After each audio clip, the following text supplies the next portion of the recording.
When does sobriety get easier? This could apply to quitting smoking weed, quitting nicotine products, quitting drinking alcohol, or really dropping any addiction. And there's 3 points to answer this question. Sobriety gets easier after the acute stage of withdrawals. Sobriety for me personally became easier the more challenging that I made my life. And I don't know that it's necessarily that sobriety gets easier as much as it is that you become stronger throughout your process of sobriety and recovery. And in today's brief video, we're going to talk about each of those points. Now, if you wind up enjoying the content in today's video, be sure to check out the pinned comment or the video description to learn more about our free and paid addiction mindset recovery coaching programs. We have our free 11 foundational pillars of sobriety and recovery guide. It's the perfect complement to today's video. I think when you first quit drugs, whether that's quitting alcohol, quitting weed, quitting nicotine, sobriety is tough at first because you're going through that initial stage of detox and withdrawal. And that detox and withdrawal process, although it's a very positive thing, it's actually a really good thing. Your body's healing and recovering. That doesn't negate the fact that your body's under a lot of physical and psychological stress throughout that detox and withdrawal process. If you haven't seen my videos before, you know that I tell people 90 days is the gold standard for most substances when it comes to quitting. It takes about 90 days to 120 days to develop new habits. And if we're quitting nicotine, it's about 90 days for the nicotine receptors to return back down to normal levels. If we're quitting weed, it's about 90 days for your body to start to rebalance that endocannabinoid system again and to really detox all the THC out of your system. If you're quitting alcohol, other substances, you'll find time and time again, 90 days is the gold standard. So first, sobriety is hard because you're under a lot of physical and psychological stress from withdrawal, and that typically lasts about 90 days. Now, that's not to say that someone might experience some post-acute withdrawal symptoms that further complicate those matters. But let's pretend you get through the withdrawal symptoms. For me personally, if you were to look at my channel life and my community posts now, people see me and I have a child, I'm married, I have a good career, all of these positive things. And people will comment and say, well, it's easy for you to be sober. You have all this good stuff going on. And one of the things that I like to remind people of is when I quit substances, I'm 35 now, I quit around the age of 27 years old. I did not have many of those things in my life. Those were things that I wanted. Those were things in my life that I demanded of myself. And it was through sobriety, quitting the drugs, putting down the weed, putting down the alcohol, putting down the nicotine, putting down the porn, that I was able to bring those things into my life. And when I first quit, I didn't have a lot of challenges. For example, I wasn't physically challenging myself. I wasn't challenging myself in my career as much as I actually thought I was, like I am now. Looking back, I thought I was challenging myself. I really wasn't. I wasn't challenging myself in my relationships, right? I didn't have a significant other. I certainly didn't have a child back then. Not that I'm aware of. I'm kidding.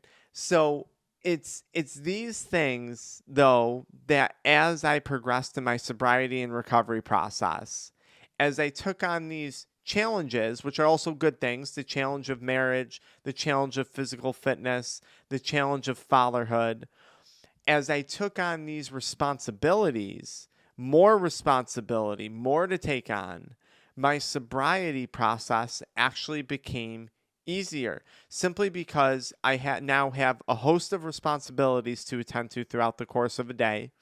And there's only so much time to attend to each of those things. And I jokingly say now, even if I wanted to do drugs, which I have zero desire to, where would I find the time to do it? It's through finding challenges and creating these opportunities or whatever you want to call them in my life that made my sobriety process easier. Yes, having a child, being married, having a career that's flourishing, having all these positive things going on certainly makes sobriety easier now than it was then. In fact, I don't even think twice about it now. But when I first quit, when things weren't going well, when I didn't have the meaningful relationships, when my physical health was in really, really, really bad shape, I didn't have much of a reason to stay sober. And that's when it was hardest, because that's when I was going through a majority of the trials and tribulations and whatever it is you want to call it.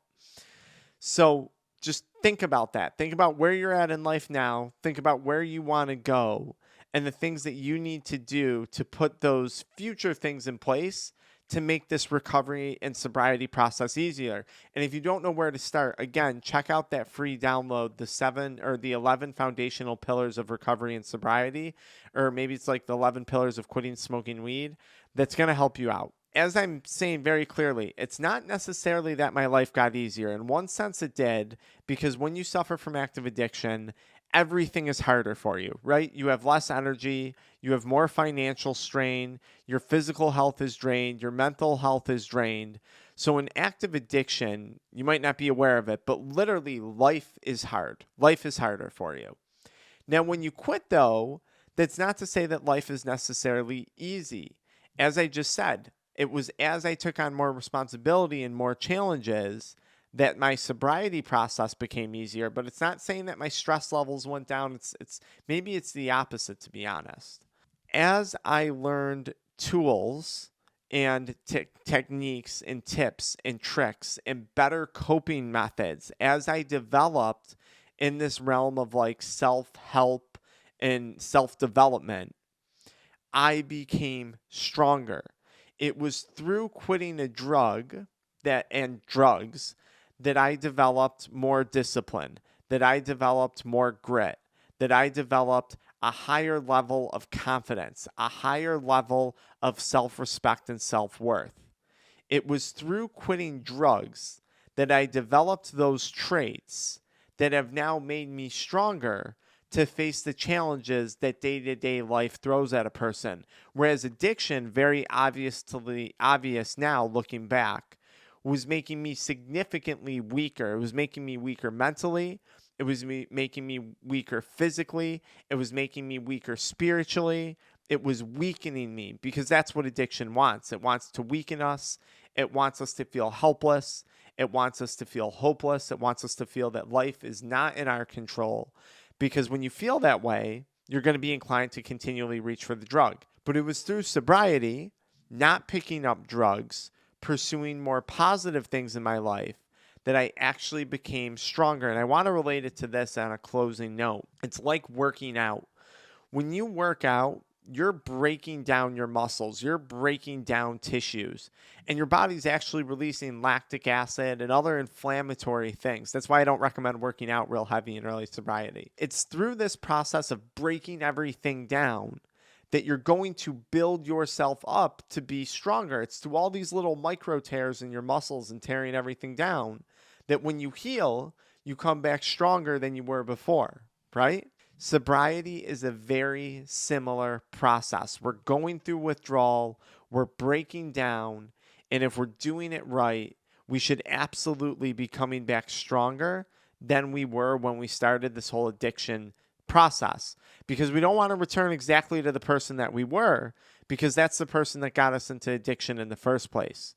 We want to come back a better, stronger, smarter, faster, more resilient, more disciplined person than that individual was. And it's through that sobriety process that we can achieve that. If you're new here, again, be sure to check out the pinned comment to learn about our one-on-one and our paid coaching programs. You guys can also check out our Kick It supplement, Crave Less. It's a gum product. We have 90 pieces of gum in here.